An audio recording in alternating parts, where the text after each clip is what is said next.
Welcome to my YouTube channel. आज मैं आपको क्लास 10 के लिए एक्सरसाइज 8.2 से क्वेश्चन नंबर 4 को सॉल्व करवाना सिखाऊंगी। तो सबसे पहले क्वेश्चन को पढ़ो कि यहाँ पर आपसे क्या पूछा गया है। यहाँ पर आपको ट्रू और फॉल्स में आंसर देना है और आंसर को जस्टिफाई करना है, यानी कि उसका रीज़न भी देना है। तो इसका फर्स्ट पार्ट है, यहाँ पर आपको LHS और RHS को बताना है चेक कर कि ये ट्रू है या फिर फॉल्स है। समझ में आया? यहाँ पर LHS साइड और RHS साइड को चेक कर बताना है कि ये दोनों एक दूसरे के इक्वल हैं या नहीं है, ट्रू है या फॉल्स हैं, और फिर आंसर को रीज़न के साथ भी प्रूफ करना है। तो सबसे पहले यहाँ पर sin A प्लस B दिया गया है और दूसरी साइड पर है sin A plus sin B। तो यहाँ पर आपको चेक करके ये बताना है कि ये ट्रू है या फिर फॉल्स है। तो यहाँ पर ना तो A की वैल्यू दी गई है और ना ही B की वैल्यू दी गई है। तो आप क्या करेंगे कि लेट करेंगे, let sin A is equal 60 degree और B को लेट कर लोगे यहाँ से 30 डिग्री। तो पहले LHS लिख लोगे, यानी कि sin A प्लस B। ठीक बेटे, तो यहाँ पर A की वैल्यू मैंने क्या लेट की थी 60 डिग्री और B की 30 डिग्री। तो यहाँ से sin की क्या वैल्यू आ गई है 90 डिग्री, यानी कि LHS आ गया ये। अब ऐसे ही आपको RHS को देखना है। RHS में क्या दिया है sin A plus sin B। तो यहाँ पर आप क्या करेंगे कि sin A की जो वैल्यू थी हमने 60 डिग्री लेट की थी, तो sin थीटा 60 की वैल्यू क्या होती है ट्रिग्नोमेट्रिक रेशियोज टेबल के अंदर √3/2। तो यहाँ पर रखो √3/2।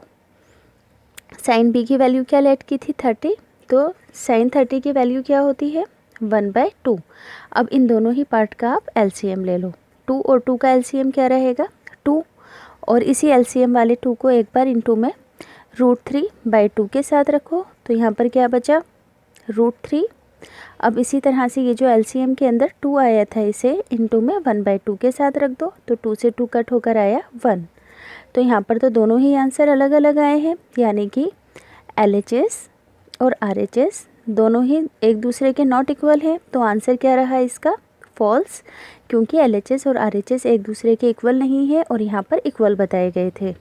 फर्स्ट पार्ट कंप्लीट हो गया है इसका। बेटे सेकंड पार्ट को ध्यान से सुनना।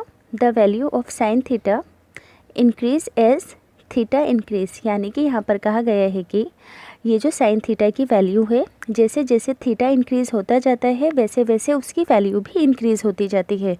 जैसे कि साइन थीटा के अंदर, थीटा किसे कहते हैं एंगल को, तो साइन थीटा में कौन कौन से एंगल दिए जाते हैं 0 डिग्री, 30 डिग्री, 45 डिग्री, 60 डिग्री और 90 डिग्री। तो यहाँ पर कहा गया है कि जैसे जैसे थीटा यानी कि एंगल इंक्रीज़ होता है वैसे वैसे इनकी वैल्यू भी इंक्रीज़ होती जाती है। तो यहाँ पर वैल्यू निकाल कर देख लो। 0 की तो 0 रहेगी, 30 की वैल्यू क्या होगी 1/2, यानी कि 0.5, यानी कि साइन 30 की वैल्यू क्या होती है ट्रिग्नोमेट्रिक रेशियोज टेबल के अंदर 1/2 होती है। साइन 45 की वैल्यू क्या होती है 1/√2। तो इसको डिवाइड कर लो, √2 की वैल्यू को याद कर लेना 1.414, 1.414 √2 की वैल्यू होती है, और 1 को डिवाइड करने पर इसका आंसर क्या आएगा 0.707। अब ऐसे ही साइन 60 की वैल्यू होती है √3/2।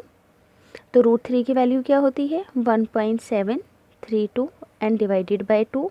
2 को ऊपर वाली वैल्यू से अपने आप डिवाइड कर देखोगे तो आंसर आएगा 0.866।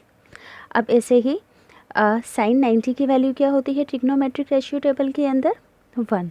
तो बेटे यहाँ पर हमने क्या ऑब्जर्व किया, पहले था 0, फिर 0 से बड़ा आया 0.5, फिर उससे बड़ा, फिर उससे बड़ा, फिर लास्ट में आया 1। तो यानी कि यहाँ पर ये स्टेटमेंट क्या रहा ट्रू रहा। क्यों ट्रू रहा, क्योंकि जैसे जैसे थीटा बढ़ता गया वैसे वैसे वैल्यू भी इंक्रीज़ होती गई। तो यहाँ पर सेकंड पार्ट क्या है ट्रू है। जस्टिफिकेशन मैंने यहाँ पर लिखकर बता दिया है। बेटे अब थर्ड पार्ट है। थर्ड पार्ट में कहा गया है कि the value of cos theta increases as theta increase, यानी कि यहाँ पर कहा गया है कि जब कोस थीटा का थीटा इंक्रीज़ होता है तो क्या उसकी वैल्यू भी इंक्रीज़ होती है। पहले इसको चेक करो, जस्टिफाई करो। तो यहाँ पर लिख दो कॉस थीटा, इसकी क्या क्या ट्रिग्नोमेट्रिक रेशियो होते हैं जो अभी तक आपने पढ़े हैं। 0 डिग्री होता है, एक 30 डिग्री, एक 45 डिग्री, एक होता है 60 डिग्री और लास्ट के अंदर 90 डिग्री। तो cos 0 की वैल्यू क्या होती है 1, तो यहाँ पर 1 लिख दो। 30 की वैल्यू क्या होती है cos 30 की √3/2। √3 की वैल्यू को याद कर लेना 1.73 एंड डिवाइडेड बाय 2 से ऊपर वाली वैल्यू को डिवाइड करोगे तो आंसर आएगा 0.866। cos 45 की वैल्यू क्या होती है 1/√2। √2 की वैल्यू क्या होती है 1.414, डिवाइड करने पर आएगा 0.707। cos 60 की वैल्यू क्या होती है 1/2, तो 2 को 1 से डिवाइड करने पर आएगा 0.5। cos 90 की वैल्यू क्या होती है 0। तो बेटे हमने यहाँ पर क्या ऑब्ज़र्व किया कि जैसे जैसे थीटा बढ़ता गया वैसे वैसे ये जो वैल्यू है कहीं पर तो ज़्यादा है और लास्ट के अंदर आकर कम हो गई। यानी कि यहाँ पर क्या कहा गया था कि थीटा के बढ़ने से वैल्यू भी बढ़नी चाहिए, पर यहाँ पर क्या हुई है डिक्रीज़ हुई है, घटी है। पहले 1 थी, फिर 0.866 और लास्ट के अंदर क्या आई 0। तो स्टेटमेंट क्या रहा यहाँ से फॉल्स रहा। अब फोर्थ पार्ट के अंदर सॉल्व करेंगे। Sine theta is equals cos theta for all values of theta. यहाँ पर कहा गया है कि साइन थीटा और कोस थीटा की जितने भी ट्रिग्नोमेट्रिक रेशियोज़ होते हैं वो एक दूसरे के इक्वल होते हैं। क्या कहा गया है कि साइन थीटा और कोस थीटा के जितने भी ट्रिग्नोमेट्रिक रेशियो वाली टेबल में आपने देखा होगा, तो जितने भी रेशियो हैं वो एक दूसरे के इक्वल होते हैं। तो यहाँ पर इस बात को प्रूव करना है, तो पहले यहाँ पर ले लो साइन 45। साइन 45 की वैल्यू क्या होती है 1/√2 और cos 45 की वैल्यू क्या होती है 1/√2। अब इसी तरह से एक बार और चेक कर लो।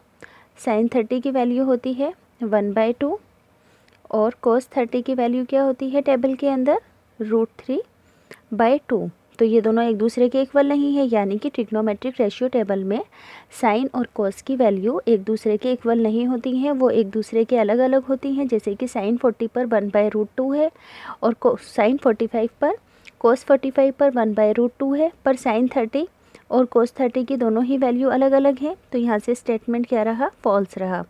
अब है फिफ्थ पार्ट।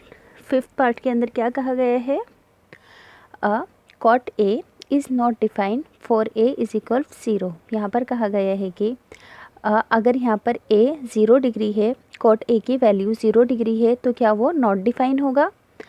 क्या कहा गया है कि अगर cot A में A की वैल्यू अगर 0 डिग्री के इक्वल है तो cot A की वैल्यू जो है वो नॉट डिफाइन होगी।